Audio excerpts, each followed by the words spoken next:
okay. Yeah. High Loss, Juice, and Ling are a very strong invade combo. Yeah. Plus the Ling's quite protected in the jungle if you put the High Loss in the roam. So that might be the route that we're going for. Aurora, they could shut down a High Loss EXP if they pick up something like a Esme. Oh, there's a Ling, so the Valir can be. Yeah. Playing a Valir up against the Ling isn't enough. Whoa, they're going Cho? Wait, okay, so they go Cho, they're putting Baksha in the XP, right? Yeah. And then they picked up the Kimmy. Yeah. So this is a Brusco hero we're looking for? Yeah. Or no, a Kirk hero or Brusco.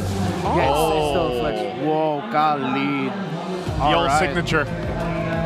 All right, Renmar, how are we feeling about this one? How's the draft? Is this, it's match point right now for ONIC Philippines. Is this enough? It's down to Renegade and Brusco. I'm gonna leave it as simple as that. Better roam, better positioning, better vision given, you win. You win. It's a different story now. We're seeing the Kimmy finally back. Yeah. At least there's a quick sand guard though. So like you can sustain yourself a little longer, but if it gets out of hand, yep. Kimmy guys go crazy. Well, we'll find out here. We're gonna get one last look for you guys for this game at number 4 draft. Once again, we get a little look at the index here. I feel like this is the first time we've seen the index for the series, or even possibly from yesterday. But let us know which team you guys think has the better draft here. Is it Rora to take it to the game 5, or is it going to be ONIC Philippines to win this series? Let's go ahead and throw it over to the casters to take us into the land of dawn. The Super Fam is at match point. Playing out of red since yesterday when the playoffs started. They're looking to use their old lineup. Like nothing changed really here for ONIC to take it all the way, moving through the brackets. Rora, they got an ultimatum. Welcome to game number 4. Brigida, Rock and Leo at your service here. How do we feel about Kimmy coming back? Well, I've been seeing it a lot, you know, like in other tournaments during the entire 3-week break, like it's been a common pickup or a priority even in the first pick, and that was something I was looking at heading into the playoffs, but it appears that teams are being a little more careful about picking the Kimmy, and it's usually paired with a Gatot Kacha in the previous games that I've seen it go, but it's different this time. Funnily enough, I was actually saying yesterday, where the hell are these Kimmys hiding? And yeah, we finally see it. And usually, lineups that love to play against the Kimmy usually love to pick the Baksha, but this time around they're on the same team. So that's a very interesting thing that Aurora did. This is the Filipino flavor of the Kimmy, which is, again, often seen in our neighbors. MPL ID has a very strong Kimmy presence, mostly played in the mid. I'd say 7 out of 10 Kimmys are played in mid, then some in gold. But if they like their Kimmy, MPL-MY love their Kimmy. Almost a 90 to 95% contest rate since she came out of that initial ban when she got reworked, and they mostly put her in mid too. Yeah, and I feel like even despite it not being a Gatot Kimmy type of combo, I feel like there are a lot of possibilities that we can expect with the Cho and the Kimmy, because the Kimmy in itself can actually do some insane chain CC, you know? And you pair it up with the Cho, there's a lot more that can happen. Speaking of pairings, look at that powerful combo of the Hylos and as well as the Kali, just pushing back Renegade as well as a Hayabusa from Demon Kite. But again, they can kind of just go around this here. No Raging Sandstorm yet for Brusco means that they're not so scary yet. Demon Kite, though, could have Super Friends in his sights. Crimson Beacon away. Prince pulls the trigger. Edward holding his ground. Goes for the Baksha Unite. I wonder if they know that King Kong is still taking his orange. Both teams taking their time. I think they are. They do feel that. Where is King Kong right now? Is about to get into the fight, but it's going to be Brusco going down. Might be a little too late. Super Friends going down as well means that King Kong will probably just back off for the meantime. Oh no, they caught Kirk. ONIC took too long to make a call, and a lot of them fall 3 for none so far, and they're not done! Oh, they're not done as of yet. Tempest Ablaze being forced from King Kong means that, you know what, that's a bit of a statement here for Aurora. Get back into your lane. Oh my goodness, even the mere Jeet Kundo into the Traction Pulse, or the Traction Pulse first, then being followed up by a Way of the Dragon from Renegade. Those are just some of the possibilities that they began to show us 3 minutes into this game. And it was fortunate, supposedly, for ONIC that the first traction pulse didn't connect. But for some reason, Aurora just played it aggressively. They just brute forced their way into forcing a fight. And now they took advantage of ONIC. And again, as you mentioned, King Kong still taking his time on the purple or the orange buff. Yeah, I rarely say this, but it feels like that was more on ONIC. They took too long, and Aurora punished them for that. Yeah, and that was taking a lot of time on the orange buff as well. Some people would say not really the biggest priority, especially if you already have your purple. So, yeah, they really suffered for that, and looks like they're going to suffer even more, but at least King Kong still gets his purple. Clutch. Demon Kite forced him to do that. Hell, Demon Kite even used his own retribution, and that's when you know Aurora is in the driver's seat. That's when you know Aurora means business is, all right, I'm willing to go throw away my retribution to risk yours. Yeah, and honestly, if you look at all the lanes, it feels like it's working so well for Aurora. The backshot into the high loss, he's just managing the lane so well. And Dominic, all he needs to do is just really get that farm, just clear the lanes, and potentially even go for the double lane because he's being guided here by Renegade. And so when it comes to the team fights, now that they're in the lead, there are less things to worry about for Aurora. Yeah, long and short of it, Aurora now 2,000 gold lead approaching. Oh, traction pulse started! Oh, that is a beautiful ulti for Yue. Again, Super Friends being picked off over and over again by Demon Kite using that shadow kill. I was gonna say, Aurora living rent-free on Onyx side of the map. And that was just such a small thing, but imagine landing the shadow right into the timing of the traction pulse, capturing Super Friends at that moment. This is pure dominance that's being shown to us by Aurora so far. Kite Brothers online. Second turtle scored up top, down bottom. Even forcing a flicker out of Kelra is already massive enough. Renegade and Yue close by means that Kelra feels like he needs to back off now. Oh my goodness, this is terrifying. Again, Sky Piercer first pick, already online for Yue. So they have to be extra careful about the kills that he's gonna get. Look at that, 4-man squad, make that 5, trying to block the purple buff from being stolen, but I don't think it's gonna be enough. King Kong actually loses his purple, and Aurora will also get a kill on Brusco there with the beautiful placement of the Zaman Force. And of course, it's Aurora asserting their dominance once more, displacing ONIC from their own jungle. King Kong knows what this feels like just yesterday. Yeah. He was bullying a Ling. Kirk trying to defend, they're trying to fight back again. Edward gonna get a lot of tower hits and will not be able to survive long enough, but look at that. The pushback is very, very strong from Aurora with a kill as well onto Kelra. Oh, they're not done. Super Friends. Oh my goodness, they're just going back for more here. Even under the turret, Aurora are just firing on all cylinders. Oh, imagine having to lose 2 bodies just to defend that mid lane turret.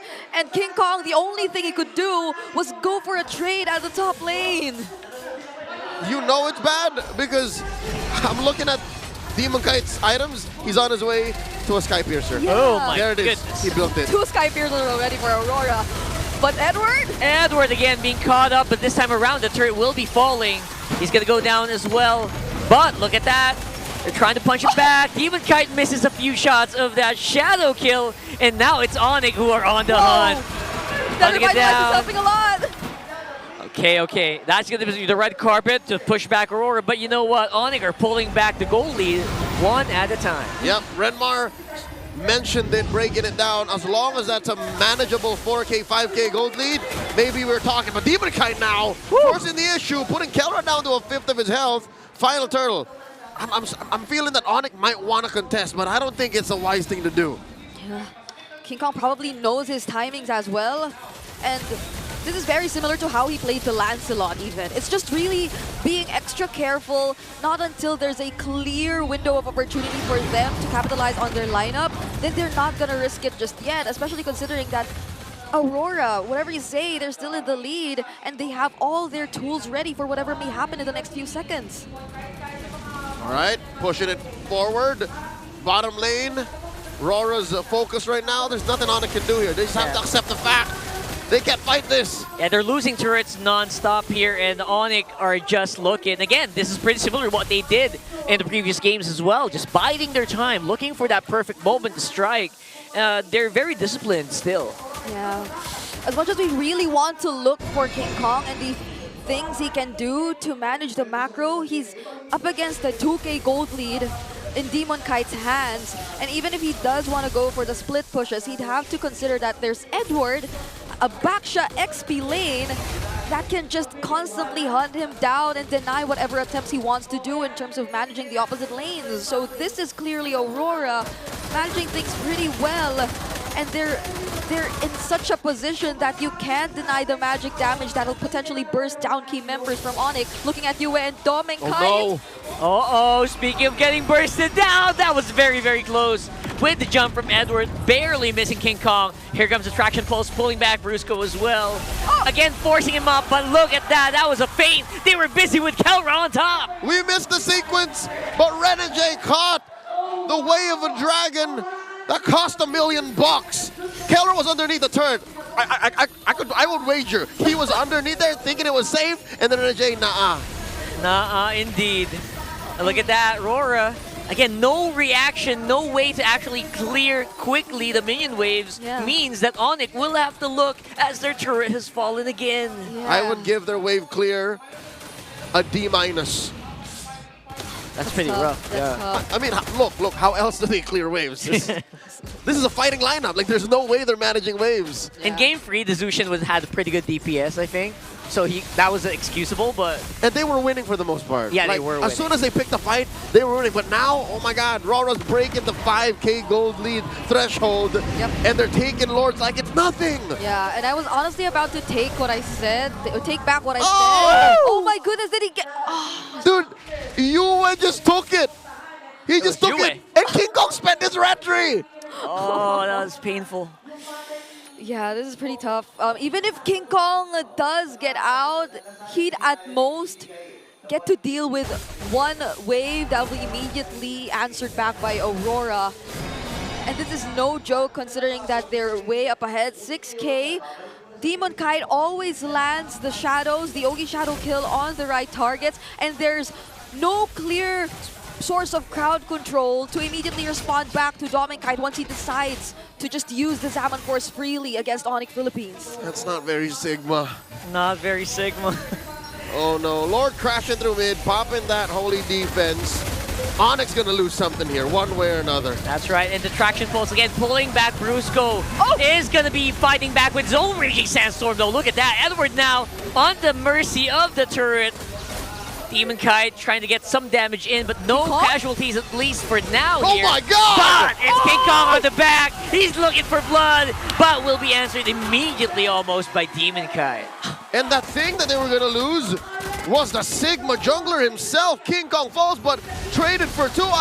I'll say it's worth it. Yeah, I even thought it was going to be Brusco, you know, but the mere fact that the Way of the Dragon was still intact, it could have been different for ONIC Philippines if only Renegade decided to risk something in that Lord Siege. But he was very patient and careful in terms of whether or not he will be using it. And the moment they spotted out King Kong trying to do something, they knew they had other ways. They knew they had other things to use it for. But Demon Kite! Again, it's 1v3, but Demon Kite feels very confident to just take this, absorbing so many bullet hits, but getting pulled back at the last minute by Super Friends.